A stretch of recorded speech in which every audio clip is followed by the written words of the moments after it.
Film की शुरुआत में हम विल नाम के एक रिटायर्ड मरीन ऑफिसर को देखते हैं जो अपने घर पे बैठा हुआ था। विल जब से रिटायर हुआ है तब से उसकी आर्थिक स्थिति बहुत ज्यादा खराब हो गई है। वो किसी न किसी से उधार लेकर अपना घर चला रहा है, पर अब उसे एक और बहुत बड़ी मुश्किल का सामना करना था। विल को हाल ही में पता चला है कि उसकी वाइफ को कैंसर है, जिसका इलाज करवाने के लिए उसे $2 लाख से भी ज्यादा की जरूरत थी, लेकिन विल के पास इतने पैसे नहीं थे। विल बहुत ज्यादा परेशान था, पर वो फिर भी अपनी वाइफ से कहता है कि मैं जल्द ही तुम्हारा इलाज करवाऊंगा, जिससे तुम पहले की तरह फिर से सही हो जाओगी। इसके बाद हम विल को एक कार गैराज में देखते हैं। यहाँ वो अपने सौतेले भाई डैनी से मिलने आया था। डैनी एक बहुत बड़ा क्रिमिनल है। असल में उसके पापा चोर थे, जिनको देखकर वो भी चोरी करना सीख गया था। फिलहाल डैनी एक कार गैरेज में सिक्योरिटी गार्ड का काम करता है, जहाँ शहर की सबसे महंगी कारें खड़ी रहती हैं। विल यहाँ पे आकर डैनी को अपनी हालत बताता है। वो कहता है कि अगर तुम भी मेरी मदद नहीं करोगे तो मैं अपनी वाइफ को खो दूंगा। विल की सारी बातें सुनने के बाद डैनी उससे बोलता है कि ये गवर्नमेंट हमारे साथ ऐसा ही करती है। जब तक इन लोगों को हमारी जरूरत होती है तब तक ही हमारा ख्याल रखते हैं, लेकिन जैसे ही हम रिटायर हो जाते हैं हमारा वजूद इनके लिए खत्म हो जाता है। अब ये दोनों ऐसे ही आपस में बात करने लगते हैं, लेकिन इतनी देर में वहाँ पर डैनी के दोस्त आ जाते हैं, जिनके पास बहुत सारे हथियार थे। वो लोग अपने हथियार को तैयार करने लगते हैं। तभी विल डैनी से पूछता है कि तुम अब क्या करने जा रहे हो। डैनी बोलता है कि तुम्हें पता है मैं क्या करता हूँ। इस बार भी मैं एक बैंक को लूटने जा रहा हूँ, जो मेरी जिंदगी की सबसे बड़ी चोरी होगी। अगर तुम चाहो तो हमारे साथ आ सकते हो, क्योंकि यही एक तरीका है जिससे तुम्हें अपनी पत्नी के इलाज के लिए पैसे मिल सकते हैं। विल डैनी को साफ साफ मना कर देता है, क्योंकि उसे अपनी फैमिली की जान को खतरे में नहीं डालना था। लेकिन इसके बाद भी डैनी उसे समझाता है कि तुम्हें बस हमारे लिए कार चलाने का काम करना है, बाकी सब कुछ हम संभाल लेंगे, और मैं तुमसे वादा करता हूँ कि इस चोरी में तुम्हारा नाम कहीं पर भी नहीं आएगा। अब क्योंकि विल को पैसों की बहुत जरूरत थी, इसलिए वो डैनी को हाँ कर देता है। इसके बाद ये सभी लोग सीधा बैंक पहुंचते हैं। बैंक के अंदर जाकर ये सारे एम्प्लॉयज को पकड़ लेते हैं। दूसरी तरफ हमें दो पुलिस वालों को दिखाया जाता है जो अपने किसी काम से बैंक आते हैं। इनमें से एक पुलिस वाला, जिसका नाम जैक था, वो बैंक में जाने की कोशिश करता है, पर बैंक का दरवाजा अंदर से बंद था। जैक अब बैंक का दरवाजा पीटने लगता है, जिसकी आवाज सुन के डैनी वहाँ आ जाता है। जैक उससे बोलता है कि आज बैंक बंद क्यों है। डैनी जवाब देता है कि अंदर कैश ट्रांसफर चल रहा है, जिसकी वजह से हमने बैंक को बंद कर दिया है। अगर आपको कोई काम है तो आप थोड़ी देर बाद आना। ये सुनकर जैक कहता है कि मुझे कुछ जरूरी काम है, इसलिए अंदर आने दो। अब डैनी को लगने लगता है कि शायद जैक को उस पर शक हो गया है, इसलिए वो उसे अंदर आने देता है। जब वो अंदर आता है तो वहाँ सिर्फ कुछ एम्प्लॉयज थे। जैक एक लड़की के पास जाकर उससे डेट की पूछता है। वो लड़की ठीक से जवाब नहीं देती, इसलिए अब वो फिर से डैनी के पास आकर उससे बोलता है कि अगर तुम बैंक के मैनेजर हो तो मुझे उस लड़की का पूरा नाम बताओ। डैनी को समझ आ गया था कि जैक को उस पर शक हो गया है, लेकिन वो फिर भी लड़की का पूरा नाम बता देता है। जब जैक उस लड़की का नाम चेक करने काउंटर पर जाता है तो वो नाम सही नहीं होता। अब जैक समझ गया था कि ये लोग इस बैंक में चोरी करने आए हैं, इसलिए वो जल्दी से गन निकालने की कोशिश करता है, लेकिन तब तक बहुत देर हो चुकी थी, क्योंकि डैनी ने उस पर पहले ही गोली तान दी थी। इसके बाद डैनी के सभी साथी बैंक मैनेजर को लेकर लॉकर रूम में पहुंचते हैं और वहां से पूरे $32 मिलियन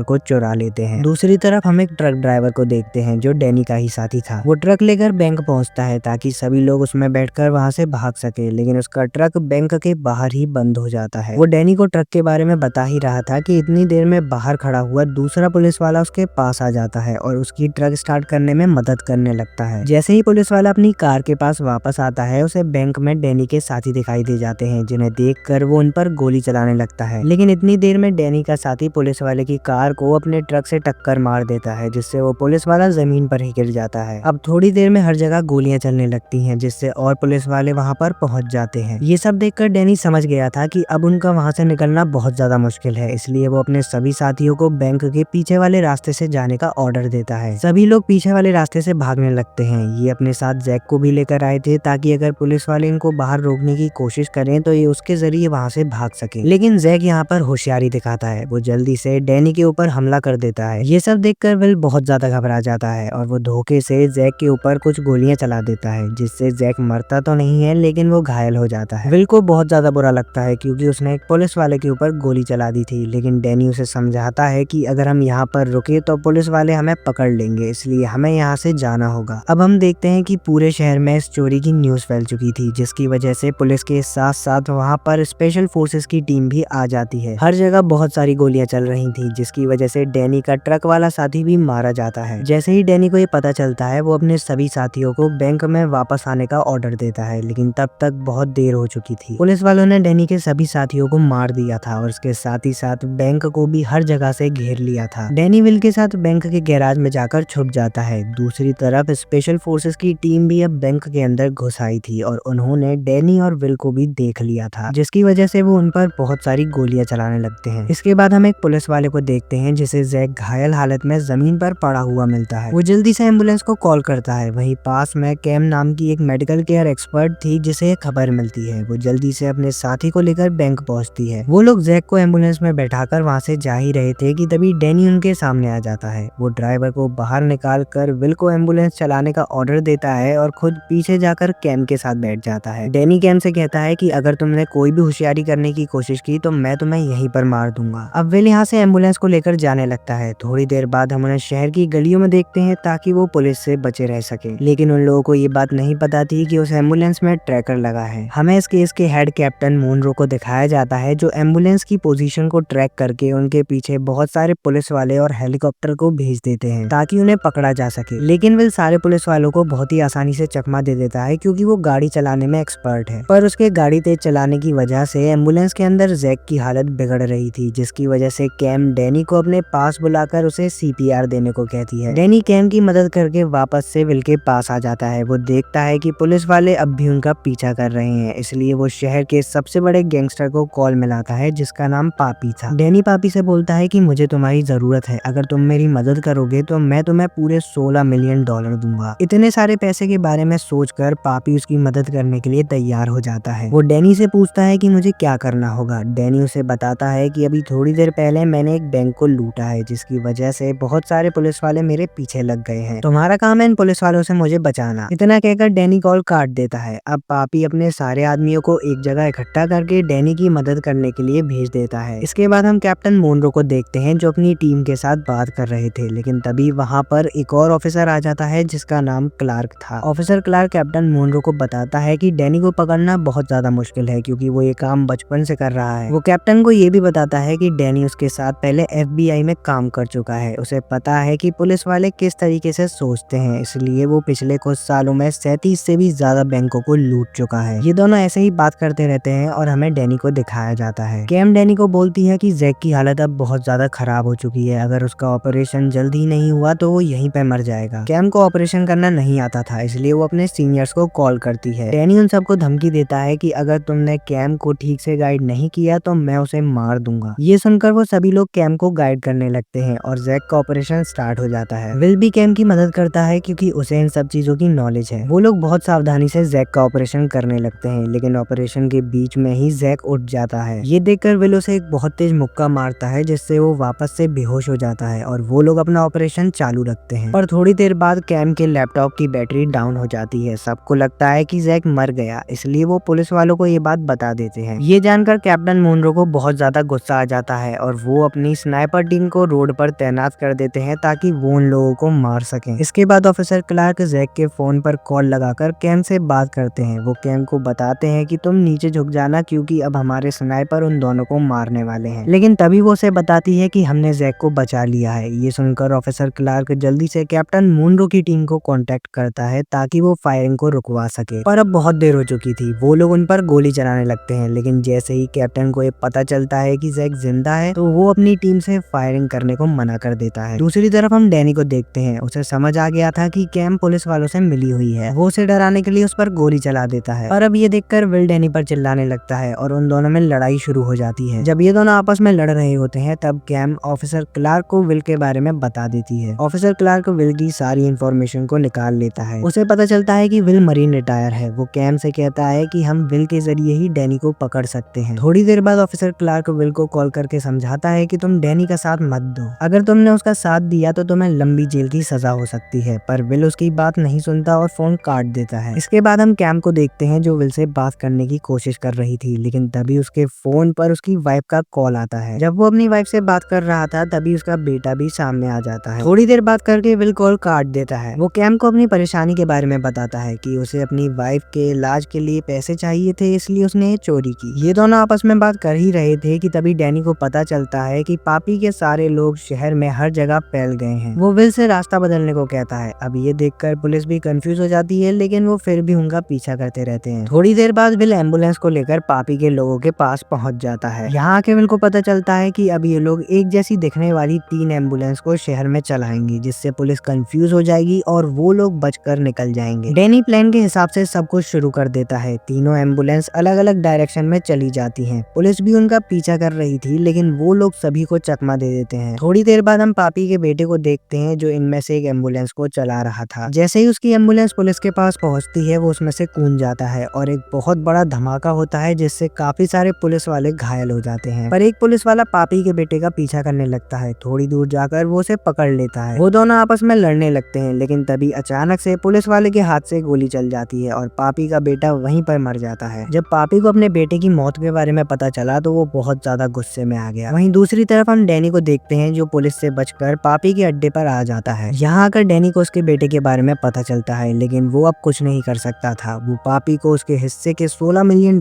देकर वहाँ से जाने लगता है। लेकिन तभी पापी को पता चलता है कि एम्बुलेंस के अंदर एक पुलिस वाला है। वो डैनी से कहता है कि तुम उस पुलिस वाले के साथ साथ नर्स को भी यहाँ पर छोड़ जाओ, क्योंकि उसने हमारा चेहरा देख लिया है। डैनी पापी की इस बात को नहीं मानता और वो विल के साथ मिलकर वहाँ पर अचानक से गोलियां चलाने लगता है, जिससे पापी के साथ साथ उसके काफी सारे लोग मारे जाते हैं। लेकिन अभी भी वहाँ पर कुछ लोग बचे थे, जो उन दोनों पर गोलियां चलाने लगते हैं। तभी हम कैम को देखते हैं, जो उनकी मदद करने के लिए गोली चलाती है, लेकिन गोली धोखे से विल के लग जाती है, जिससे वो घायल होकर वहीं पर गिर जाता है। ये देखकर कैम और डैनी उसकी मदद करते हैं। डैनी बिना पुलिस की परवाह करे एम्बुलेंस को सीधा हॉस्पिटल ले जाता है, क्योंकि उसे अपने भाई से बहुत ज्यादा प्यार था। अब पुलिस भी डैनी की एम्बुलेंस का पीछा करने लगती है। थोड़ी देर बाद वो एम्बुलेंस को लेकर हॉस्पिटल पहुंचता है। यहाँ आकर डैनी को एक गन दिखाई देती है, जो जैक की थी। उसे लगता है कि जैक ने विल को गोली मारी थी, लेकिन कैम उसे बताती है कि वो गोली उसके हाथ से चली थी। ये सुनकर डैनी को अब और भी ज्यादा गुस्सा आ गया था। वो कैम से कहता है कि मैं तुझे सीधा पुलिस वालों के सामने मारूंगा। जैसे ही डैनी एम्बुलेंस का दरवाजा खोलता है, विल उसके ऊपर गोली चला देता है, क्योंकि उसे ऐसा लग रहा था कि कहीं वो सच में कैम को मार ना दे। गोली लगने की वजह से डैनी वहीं पर मर जाता है, पर पुलिस वाले विल को बचा लेते हैं। जब कैम एम्बुलेंस से बाहर आती है तो वो विल की वाइफ को पैसों से भरा हुआ एक बैग देती है, जो विल ने उसे दिया था ताकि उसकी वाइफ अपना इलाज करा सके। थोड़ी देर बाद हम विल को देखते हैं, जो हॉस्पिटल के बेड पर लेटा था। उसने अपनी वाइफ को तो बचा लिया था, लेकिन अपने भाई डैनी को मारने का गम उसे जिंदगी भर सताता रहेगा।